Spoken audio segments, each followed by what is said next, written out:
चलो बताओ डॉक्टर साहब, ऐसे ही क्या क्या कार्यक्रम किया? ओम स्वामी जी, आपके श्री चरणों में मेरा प्रणाम और आप सभी को मेरा अभिवादन और ओम। जी जी। आज हम लोग 3 टॉपिक्स पे बात करेंगे। जैसे स्वामी जी ने बताया कि हाइड्रोसील, रख देना। हर्निया हाँ और अपेंडिक्स। जी। हाइड्रोसील एक अंडकोश की बीमारी होती है जिसमें आपके टेस्टिस में एक लेयर होती है, उसको ट्यूनिका वेजिनलिस बोलते हैं। अंदर एक लेयर होती है, उस लेयर के अंदर पानी इकट्ठा होना शुरू होता है। वो 3 टाइप्स का होता है, एक माइल्ड, मॉडरेट और सीवियर। कई लोगों को छोटे होते हैं, कहीं वो मीडियम होता है और कहीं वो, जैसे मुरारी का था महाराज जी, वो बहुत बड़ा था, वो लार्ज हाइड्रोसील बोलते हैं। वो पूरा सा गुब्बारा सा। हाँ, इस हाइड्रोसील से बेसिकली पेशेंट को तकलीफ ये होती है कि उसको एक तो भारीपन महसूस होना शुरू हो जाता उसको है। अपने डेली रूटीन के काम करने में बड़ी दिक्कत आती है, चलने फिरने में दिक्कत आ रही है, और कहीं बैठे तो दूसरों को ऐसा लगे ये है हो क्या रखा है इसको, मतलब एक लज्जा की भी अनुभूति होती है। जी।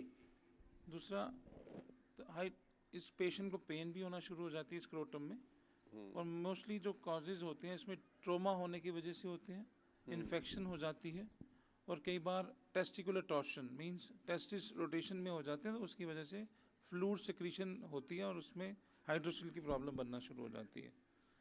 माने एक तरह से आपके टेस्टिकल्स में, अंडकोश में पानी इतना भर जाता है, 100-200 ml से लेकर के 1-1 लीटर तक भर जाता है। हाँ, 1-1 लीटर तक, 1.5 इतना लीटर पूरा तक बन जाता है। 1.5 लीटर तक भर जाता है। फिर उसको ये बाल्टी में निकालते हैं।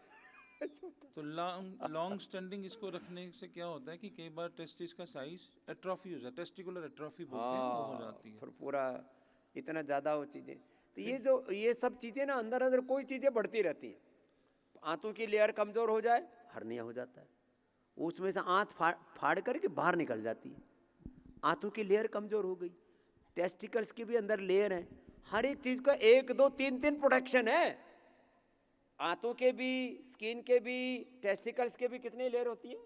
टेस्टिकल की महाराज जी, ऊपर से हम जैसे शुरू होते हैं तो पहले हमारी स्किन होती है, उसके बाद डॉटस मसल होती है, डॉटस मसल्स के बाद एक्सटर्नल स्पर्मेटिक फेशिया, उसके बाद क्रीमेस्टिक फेशिया, उसके बाद इंटरनल स्पर्मेटिक फेशिया, उसके बाद ट्यूनिका वेजिनलिस। लो 3 3 5 5 7 7 लेयर प्रोटेक्शन के लिए भगवान ने बना रखे हैं सारे। हम तंत्र को फिर छिन्न भिन्न कर देते हैं अपनी गलतियों के कारण से। भगवान ने कितना मतलब एडवांस मॉडल बनाया मनुष्य का हर दृष्टि से, हर चीज को। आंख की भी कई लेयर है, बाल की भी 3 लेयर है। लो, बाल इतना पतला है, उसकी भी 3 लेयर है। हर चीज को बड़े सलीके से बनाया है। कुछ एक्स्ट्रा भी ऑर्गन दे रखे हैं, किडनी 2-2 दे रखी हैं, आंखें 2-2 दे रखी हैं, कान 2-2 दे रखे हैं, दिमाग भी 2-2 दे रखे हैं। 2 दिमाग हैं, right and left brain, logical and emotional brain. सब हर चीज को ना, दांत 32-32 दे रखे हैं। फिर भी दांतों से आदमी जो है ना, किट ज्यादा करता है, चबाता कम है। माने भगवान की दी हुई चीजों का ठीक से उपयोग कहाँ करते हैं हम? हमारे डॉक्टर नीरज जी यही तो बताते रहते हैं बार बार कि भाई दांतों का काम आंतों से मत लो। दांत दे रखे भगवान ने, आंख दे रखे, दिमाग दे रखा, दिल दे रखा, लिवर, किडनी, सारे शरीर 37 ट्रिलियन का पूरा सेल्स का पूरा संघात, एक एक चीज परमात्मा ने अप्रतिम दी हुई है। लेकिन इसका दुरुपयोग 99% लोग करते हैं, सदुपयोग ठीक से नहीं करते। जी। तो इस हाइड्रोसील में जो फ्लूइड होता है, उसका जो फ्लूइड का कंपोजिशन होता है, उसमें तो एक पानी होता है, एल्ब्यूमिन होता है, कोलेस्ट्रॉल होता है और टायरोसिन क्रिस्टल्स होती हैं। तो ये अंबर कलर का होता है, जैसे येलोइश यूरिन होता है वैसा इसमें इसका कलर होता है हम जब देखते हैं। तो सबसे पहले हमें क्या इन्वेस्टिगेशंस इसमें करनी चाहिए? सबसे पहले हमें अल्ट्रासोनोग्राफी करानी चाहिए, जिससे हमें ये पता चलता है कि इसका कितना इसमें अमाउंट ऑफ वाटर कलेक्शन है, और दूसरा इसमें हमारी जो इंटरनल स्ट्रक्चर्स हैं जैसे टेस्टिस, एपिडिडिमस और स्पर्मेटिक कॉर्ड, वो नॉर्मल है या एबनॉर्मल हो चुका है। तो कई बार मैंने आपको अभी पहले बताया कि कई बार इसकी टेस्टिकुलर एट्रोफी हो जाती है, तो हमें कई बार फ्लूइड के साथ साथ टेस्टिस को भी निकालना पड़ सकता है। तो ऐसी कंडीशंस हो जाती हैं जब हम लोग सीवियरिटी इसको डिजीज़ में रखते हैं, तो कई बार इसमें ये प्रॉब्लम्स आना शुरू हो जाती हैं। बीमारी का पता लगाते हैं इनिशियल स्टेज में, ठीक करो ना उसको। क्रोनिक और इनक्योरेबल होने क्यों देते हैं हम हर चीज को? तो ऐसे हम लोग ना शरीर की अनदेखी करते रहते हैं, अनदेखी नहीं करनी। जी। मेडिकल मैनेजमेंट सबसे पहले जो हम लोग इसमें सबसे पहले हमें स्क्रोटल को सपोर्ट देनी चाहिए, जिसमें जैसे हम लंगोट बांधते हैं महाराष्ट्री, उसको पेशेंट को हम लंगोट बंधवाते हैं। उसके बाद हमारी वृद्धि वादिका पट्टी, कांचनार गुगलू, सिस्ट्रोग्रिथ और दशमोला रिस्ट पेशेंट को इनिशियल स्टेज में फर्स्ट ग्रेड ऑफ हाइड्रोसील में देते हैं, जिसमें बहुत सारे पेशेंट्स हमने देखे रिकवर होते हुए और उनको सर्जरी की ज़रूरत नहीं पड़ती है। तो जब हम लोग सर्जिकल मेथड में आते हैं तो सर्जिकल में एक ऑपरेशन होता है, उसको हम लोग जबलीज ऑपरेशन बोलते हैं या लॉर्ड्स प्लाइकेशन बोलते हैं। तो इसकी अगली स्लाइड में मैं आपको दिखाऊंगा। तो इसको हम लोग हाइड्रोसिलेक्टमी बोलते हैं कि हम इसको ओपन करते हैं, ओपन करने के बाद लेयर्स को खोलते हैं, लेयर्स को खोलने के बाद पूरा पानी जो होता है पानी उसमें निकालते हैं। हैं। मैंने तो देखा है इनके वहीं ऑपरेशन थिएटर में, और उसको इतने अच्छे से निकालते हैं सारी चीज़ों को, और इतने अच्छे से सील कर देते हैं फिर उसको। या उसके बाद हम पानी निकालते हैं, उसके बाद जो उसका सैक होता है उसको उल्टा कर देते हैं। हाँ। देन उसके हम लोग पूरा स्यूचरिंग करते हैं, बहुत नाइसली उसको स्यूचर करके हाँ, पूरा उल्टा कर स्क्रोटम देते हैं, को फिर दोबारा बंद भरता ही करते नहीं हैं। फिर। तो इस ऑपरेशन को हम लोग जैबलीज ऑपरेशन बोलते हैं। अगली स्लाइड में, नेक्स्ट स्लाइड। तो ये मैं इसमें पिक्चर्स को नहीं दिखा सकता हूँ सबके सामने, बट ये ब्लर्ड है। तो ये सर्जिकल पिक्चर्स हैं, कुछ डाटा है जिसके थ्रू हम लोग ये दिखा रहे हैं कि ऑपरेशन कैसे होता है और इसको क्लीन कैसे क्लोज करते हैं। तो नेक्स्ट टॉपिक जो हमारा है हर्निया। तो हर्निया एक वीकनिंग हो जाती है हमारी एब्डोमिनल वॉल की, जो हमारा एब्डोमेन है उसकी मसल्स की वीकनिंग हो जाती है, जिसके थ्रू एक विस्कस मींस इंटेस्टाइन बाहर की तरफ आती है और उसको हर्निया हम लोग बोलते हैं। Next slide, introduction. तो कई प्रकार के हर्नियाज होते हैं बॉडी में, जैसे सबसे पहले इंग्वाइनल रीजन में इंग्वाइनल हर्निया, और अम्बेलिकस जैसे नाभि है तो उसका जो हर्निया हो जाता है उसको अम्बेलिकल हर्निया बोलते हैं। अलग अलग जगह से आंत फूट के आंत्र की जो झिल्ली है ना, नेट है एक उसके ऊपर, वो नेट निकल गई, नाभि के ऊपर से निकल गई, यहाँ हो गया, दाएं निकल गई इधर, बाएं निकल गई इधर, नीचे की तरफ निकल गई टेस्टिकल के ऊपर, यहाँ पर। एक हमारी लक्ष्मण दास जी महाराज बड़े मस्त महात्मा, ऐसे बड़े बहुत अच्छे थे, लेकिन खाने पीने में मस्त आराम थे एकदम। तो 7 लड्डू निकल गए उनके, लड्डू खाते खाते 7 लड्डू। फिर उस दिन जिस दिन हर्निया का ऑपरेशन हो रहा, बोले जब इतने निकल गए तो एक लड्डू और खिला दो। तो लड्डू खा करके ही ऑपरेशन करवाया। लो इनका बहुत बड़े महात्मा की बात कर रहा हूँ। जो हर्निया के कॉमन कॉजेज होते हैं, हम लोग बॉडी में जब स्ट्रेन करते हैं या कफ, क्रॉनिक कफ हो जाती है, हैवी वेट लिफ्टिंग जब हम लोग करते हैं, अनाड़ीपने से, वजन आदि उठाने से, क्रॉनिक कॉन्स्टिपेशन की वजह से होती है, बीपीएच मतलब जिन लोगों को लॉन्ग स्टैंडिंग प्रोस्टेट की प्रॉब्लम होती है उनसे होती है, या जिन लोगों को स्ट्रिक्चर यूरिथ्रा होता है, क्योंकि जब हम लोग फोर्सिफुली पेशाब करते हैं तो उसका प्रेशर। अच्छा, कुछ लोग ना फालतू में जोर लगाते हैं, मतलब बाथरूम में जाए तो दूसरों को पता लगता है कुछ कर रहा है अंदर आदमी, जोर लगाएंगे, टॉयलेट जाने में भी, लेटरिन जाने में भी, हर चीज में जोर लगाते रहते हैं, करते रहते हैं।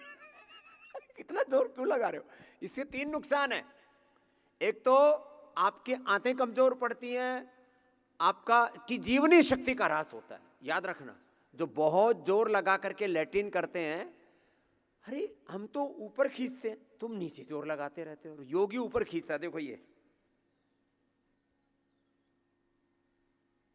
मूलबंद लगाओ, तुम नीचे जोर लगाते रहते हो। उससे पाइल्स की भी प्रॉब्लम होती है, उससे धातु रोग भी होते हैं, इनफर्टिलिटी भी होती है, सेक्सुअल डिसऑर्डर्स होते हैं, उससे हर्निया होता है, और जीवनीय शक्ति का ह्रास होता है। नाश मार रखा हमने अपनी जीवनी शक्ति। तो मलमूत्र के समय जोर जबरदस्ती नहीं करना, धींगा मस्ती नहीं करना, बैठ करके वो पता नहीं क्या क्या करते रहते। ये चक्कर मत कर। जी डॉक्टर साहब सुना। इंग्वाइनल हर्निया जो होता है फीमेल और मेल में दोनों में होता है। इसमें 2 प्रकार होते हैं, डायरेक्ट और इनडायरेक्ट इंग्वाइनल हर्नियास। तो इनडायरेक्ट हर्निया जो होता है वो एब्डोमिनल वॉल से नीचे टेस्टिस की तरफ आता है इंग्वाइनल स्क्रोटल रीजन में, और डायरेक्ट जो हर्निया होता है वो हेसलबैक से एक ट्राइंगल बनती है अंदर इंग्वाइनल कैनाल के अंदर। उसके कुछ 3 मसल्स होती हैं, उस ट्राइंगल के बीच में से विस्कस निकलना शुरू हो जाती है, that is direct inguinal hernia. इसमें आगे इसमें पेशेंट को जो प्रॉब्लम होती है उसमें जो सिम्टम्स हैं, जहाँ तो पेशेंट को पेन होना शुरू हो जाती है और एक स्वेलिंग सी उभर की बाहर आती है। तो हम लोग कॉमनली क्या देखते हैं कि जब ये स्वेलिंग जब आती है तो कई बार जो ये होती कुछ नहीं है, कॉमनली आंतें होती हैं, हमारी स्मॉल इंटेस्टाइन्स होती हैं। तो कई बार इसका जो नेक होता है, तो नेक में क्या होता है कि नेक जो इंटेस्टाइन है वो उसमें ऑब्स्ट्रक्शन हो जाती है। ऑब्स्ट्रक्शन होने वाले जब होती है तो पेशेंट को पेन, वॉमिटिंग, नोजिया, कॉन्स्टिपेशन और गैंग्रीन, बवल की गैंग्रीन हो जाती है, मींस इंटेस्टाइन काली पड़ना शुरू हो जाती है। हाँ, अंदर से फिर वो तो पूरा उस टाइम एक ये क्षत मेजर, विक्षत हो जाती है हाँ अंदर ये से। मेजर एक इमरजेंसी हो जाती है। अदरवाइज क्योंकि ऐसे तो छोटे से ही इंसिशन से हम सर्जरी कर देते हैं महाराज जी। तो अगर ये तो प्रॉब्लम एक शुरू तो हो, जहाँ से कमजोर होगी उसको नेट को सीते हो, हाँ उसको अभी अगले ऑपरेशन में बताऊंगा कि उसमें हम लोग हर्नियोप्लास्टी करते हैं। और फिर नेट भी तो डालते हैं कभी कभी। नेट भी डालते हैं महाराज जी, उसको हर्निया बोलते हैं, हर्नियोप्लास्टी बोलते हैं। वो अगली स्लाइड में दिखाने जा रहा हूँ। तो हमें इन्वेस्टिगेशंस क्या करनी चाहिए? सबसे पहले हमें पता लगे कि हमारे बॉडी में हर्निया है, तो सबसे पहले हमें अल्ट्रासाउंड वगैरह कराना चाहिए और अपना कंप्लीट ब्लड काउंट इसमें कराना चाहिए। तो आयुर्वेदिक मैनेजमेंट में हम अगर इनिशियल स्टेज में है तो स्क्रोटल स्पोर्ट, वृद्धिवादिका वटी, कांचनार गुगलू, उदर कल्पचूर्ण। उदर कल्पचूर्ण इसके लिए दिया उदार जाता है। कल्प है, शुद्धि चूर्ण है, अभयारिष्ट है, और सबसे अच्छा डॉक्टर साहब इसमें सर्वकल्प और कायाकल्प दिया करो। जी महाराज जी। और उसमें देखा मैंने सर्वकल्प में जो है भूमि आंवला पुनर्नवा मकोई ये फ्रेश मिल जाए तो और अच्छा है। इसमें अमरूद के पत्तों का रस और अनार के पत्तों का रस, ये आंतों की झिल्ली को ऐसे टाइटनिंग कर देता है उसकी, और मसल्स को टाइट करता है। हाँ, जी और उसको नेट को टाइट करके और उसको स्ट्रेंथन करके अंदर ही से सील सील ऑफ कर कर देता देता है। है। ये मैंने देखा है जी जी महाराज। डॉक्टर साहब। अगली हम सर्जिकल मैनेजमेंट पे आए तो इसमें 3 प्रकार की सर्जिकल मैनेजमेंट होती है। एक हर्नियोटॉमी, बच्चों में जो करी जाती है, बच्चों में भी हाँ, बच्चों में कंजेनाइटल भी बहुत हो हर्नियाज होते जाता है। हैं, जन्म से भी हर्नियाज हो जाती हैं, तो उसमें हर्नियोटॉमी करते हैं। हर्नियोरेफी और हर्नियोप्लास्टी से जो ओल्ड एज पेशेंट्स हैं दोनों इसमें करी जाती है। Next slide. तो हर्नियोटॉमी जैसे हम लोग मसल्स को खोलते हैं, तो मसल खोलने के बाद जो हमें सैक दिखता है, उस सैक को हम लोग सिलते हैं। सिलने के बाद उसके जो मसल्स होते हैं उसको भी रिपेयर करते हैं। रिपेयर करने के बाद एक जाली डाल देते हैं, उसको हर्नियोप्लास्टी बोलते हैं। तो ये कुछ पिक्चर्स हैं हमारी ओटीज की जिसमें हर्नियाज की सर्जरी करते हुए, इसमें हम लोग नहीं दिखा पा रहे हैं, ब्लर्ड है, तो इसके लिए ये हम वो प्रोसीजर कुछ इसमें बस करते हैं। थोड़े बहुत वो नियम है इसलिए थोड़ा उनको कम दिखाते हैं, बाकी तो इस सब पूरा जबरदस्त उसका ट्रीटमेंट करते हैं। अगला रोग जो है उसको अपेंडिसाइटिस। हाँ, अपेंडिक्स एक बड़ी आंत के नीचे एक पूंछ छोटी है, नोच है, आंत्रपुच्छ बोलते हैं उसको। आंत्रपुच्छ। तो इसमें क्या होता है, ये कई बार इन्फ्लेम्ड हो जाती है, मतलब इसमें इन्फ्लामेशन हो जाती है, सूजन आ जाती है और उसमें कुछ कचरा फंस जाता है। उसको फिकुलित बोलते हैं। मतलब हमारा जो फीकल मैटर मतलब स्टूल है हमारा जी, उसको उसमें फंस जाती है, तो ऑब्स्ट्रक्टेड, उसको बोलते हैं ऑब्स्ट्रक्टेड अपेंडिसाइटिस। उसमें जाने का इतना रास्ता तो होता नहीं, फिर वो स्मॉल स्टूल्स होते हैं जैसे बकरी के स्टूल होते हैं, छोटे कण। हाँ, जो छोटे कण उसके अंदर फंस जाते हैं, उससे इन्फेक्शन प्रोड्यूस होती है। कॉमनली जो इन्फेक्शंस होती है वो ई कोलाई और स्टेप्टोकोकस बैक्टीरिया घुसने की वजह से बैक्टीरियल कोलोनाइजेशन शरीर हो को जाती यदि है। ध्यान नहीं रखोगे तो कहीं पर भी इधर उधर जैसे आतंकवादी घुस जाते हैं, अराजक तत्व घुस जाते हैं, सांप बिच्छू घुस जाते हैं, जानवर घुस जाते हैं अपनी फसल में, और तमाम तरह के आवारा आवारा पशु घुस जाते हैं। अपने शरीर में भी ऐसे ही कुछ ना कुछ घुस जाता है और वो उपद्रव मचाता है। इसलिए योग करो, खान पान को ध्यान रखो तो सारी चीजें ठीक रहेंगी। गड़बड़ हो गई तो पहले तो आयुर्वेदिक तौर तरीकों से ठीक करो। ये आयुर्वेद का ही डॉक्टर हमारा, आयुर्वेद का सर्जन है, ये जोरदार अभिनंदन है। एलोपैथी में सर्जन नहीं होते, आयुर्वेद में भी सर्जन होते हैं। उसमें हमारा बहुत सीनियर जो है शल्य चिकित्सक सर्जन है ये। हाँ, फिर तो इसके जो कॉजेज, कॉमन जो कॉजेज हैं, जो किसकी वजह से ये होता है, मैंने पहले सबसे पहले बोला कि फिकोलिच। फिकोलिथ इसमें एक इम्पैक्टेड हो जाते हैं, उससे बैक्टीरियल कोलोनाइजेशन हो जाती है और इन्फेक्शन प्रोड्यूस होती है। इन्फेक्शन प्रोड्यूस होने की वजह से इन्फ्लामेशन होती है और पेशेंट को पेन होना स्टार्ट होता है। तो इसमें किंकिंग ऑफ अपेंडिक्स है, वेस्कुलर एक्लूजन्स हैं और ट्रोमा है, कॉमन इसके जो कॉजेज हैं। तो क्लिनिकल फीचर्स हम सबसे पहले क्या देखते हैं कि हमारा एक ये नाभि के पास एक जगह होती है, उसको मैकबर्नीज पॉइंट बोलते हैं। तो मैकबर्नीज पॉइंट पे हमारे टेंडरनेस हो जाना, टेंडरनेस का मतलब सूजन होती है। पेशेंट जैसे ही कफ करता है, खांसी करता है, उसको वहाँ पे पेन होना शुरू होती है। वो सबसे पहला साइन इसका अपेंडिसाइटिस का होता है। अपेंडिसाइटिस में सबसे ज़्यादा TLC मतलब टोटल ल्यूकोसाइटिक काउंट हमारे 10,000 से ज़्यादा हो जाते हैं। तो वो एक इंडिकेटर होता है कि हमें ये प्रॉब्लम है। इसके साथ साथ फीवर, नोजिया, वॉमिटिंग और कॉन्स्टिपेशन, ये इसके सिम्टम्स हैं। तो हमें इसमें क्या इन्वेस्टिगेशन कॉमनली करानी चाहिए? इसमें तो सबसे पहले तो अल्ट्रासोनोग्राफी जो ज़रूरी इंपॉर्टेंट है, और नेक्स्ट CT एब्डोमेन। तो नेक्स्ट सर्जिकल जो ट्रीटमेंट इसमें हम लोग करते हैं उसको अपेंडिसेक्टमी करते हैं। अपेंडिसेक्टमी एक कन्वेंशनल प्रोसीजर है। पूरे एब्डोमेन को खोला, छोटे से चीरा लगा के उसको खोला जाता है। खोलने के बाद अपेंडिक्स को बाहर निकाल दिया जाता है और अपेंडिक्स को सिल दिया जाता है, मतलब कि एब्डोमेन को क्लोज वाई लेयर्स में सिल दिया जाता है। महाराज जी यही प्रेजेंटेशन था आज का अपेंडिसेक्टमी तक। और जिन कॉमनली मैं ये कहना चाहूँगा कि जिन लोगों को ये problems hydrocele, hernias, appendix, initial stage में तो मेडिकल मैनेजमेंट के साथ ट्रीटमेंट करना चाहिए। उसके बाद हमें अगर ये ठीक नहीं हो रहा है तो सबसे पहले हमें ये इम्पॉर्टेंट है कि हमें यहाँ पे आके डॉक्टर्स को दिखाने के बाद सबसे पहले इन्वेस्टिगेशंस होती हैं। इन्वेस्टिगेशंस के बाद हम लोग सर्जरी का प्लान करते हैं, और प्लान करने के बाद सबसे इम्पॉर्टेंट है कि हम लोग पेशेंट को यहाँ रखते हैं जब तक उसके स्यूचर्स वगैरह नहीं खुल जाते हैं सारी, मतलब कई बार महाराज जी बहुत अच्छे से केयर करते हैं हमारे Post operative डॉक्टर्स। care। तो मैं तो कहूँगा ऐसे जो संवेदनशील लोग हैं, चाहे गरीब हैं या अमीर हैं, और जिनको बिना किसी साइड इफ़ेक्ट के बहुत ज़रूरी होने पर पायस फिशर फिस्टुला की,